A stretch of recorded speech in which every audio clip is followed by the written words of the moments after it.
जी के चरणों में नमोस्तुते। एक प्रश्न हमारा है कि सैद्धांतिक प्रश्न है, मंदिर में जो जोत जलती है, खंड लगातार जलती है, अखंड जो जलती है, और आगम में लिखा है कि अग्नि की आयु 3 दिन की है, और ऐसा लगातार जलना, क्या वह 3 दिन के अलावा दूसरा कोई जीव आता है या नहीं?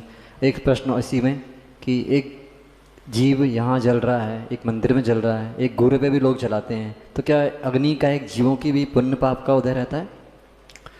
देखिए, कुंद कुंद स्वामी ने इस बारे में बड़ा बृहद व्याख्यान किया और आचार्य ब्रह्मदेव सूरी ने द्रव्य संग्रह ग्रंथ की टीका में इन 2 जगहों को स्पर्श करना, इसके अलावा षटखंड आगम या धवला टीका घुमट सार जी अलग है। जो अग्नि का एक जीव है उसकी 3 दिन की आयु है, अधिकतम आयु 3 दिन की है। अंतर्मूढ़ से लेकर के 3 दिन में उसका पर्याय का परिवर्तन हो जाएगा। अब वो अखंड ज्योत जल रही है, ये एक दीपक तो ऊपर रखा हो 3 दिन से जल ही रहा है, तो वो अखंड ज्योत जल रही है। तो वो अखंड ज्योत जो है वो उसमें जीव आते और जाते रहते हैं। एक इंद्रिय जीवों में एक बात आगम में लिखी है, पृथ्वी का एक, वनस्पति का एक, अग्नि का एक, वायु का एक, जल का एक, इनके शरीर वही रहेंगे, जीव बदल सकता है। एक आलू है, एक आलू में कितने जीव है?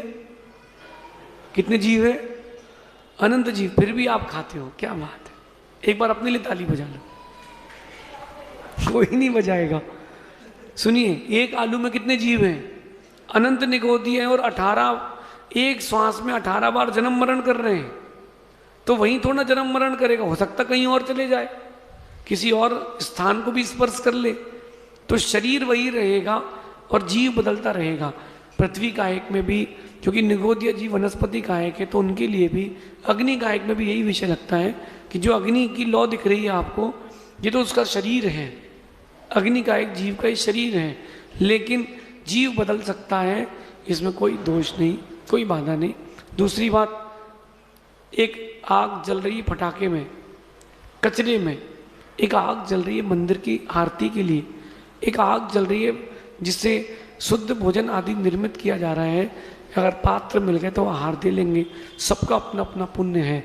जिन्होंने पूर्व में पुण्य किया था लेकिन मायाचारी आदि के साथ मरण को प्राप्त हुए, तो उनकी ये परिणति है कि वो अशुभ में प्रयोग होते हैं, वो लाइटर में प्रयोग होंगे, सिगरेट पी जाएगी, वो बम फोड़ने के लिए अगरबत्ती, जड़ी बूटी, फुलझड़ी आदि में लगे जाएंगे।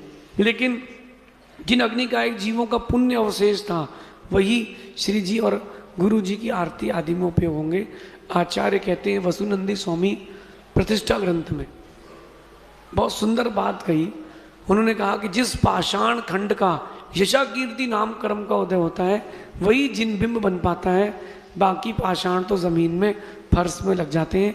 किसी पत्थर के ऊपर लघु शंका करते हैं और किसी पत्थर के ऊपर जल से अभिषेक करते हैं, ये उनके निजी पुण्य पाप का उदय है, ऐसा समझिए।